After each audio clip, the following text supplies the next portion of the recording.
Finally দেখে নিলাম hit 3 the third case. কেমন লাগলো মুভিটি? বলতে গেলে এক নম্বর একটি মুভি, খুব ভায়োলেন্সের পাপ এটা।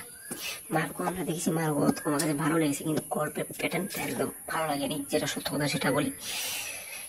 এবং ভায়োলেন্স অতিরিক্ত ব্যবহার করা হয়েছে, যেখানে প্রয়োজনে সেখানে মার্গোদের ভায়োলেন্স ব্যবহার করা হয়েছে, কিন্তু হিট 3-তে প্রয়োজন অনুসারে ভায়োলেন্স ব্যবহার করা হয়েছে। এবং ভায়োলেন্সের বাপ এবং মানে প্রতিটি ক্যারেক্টারকে ভায়োলেন্স কিভাবে দেখানো হয়েছে যেটা আনবিলিভেবল।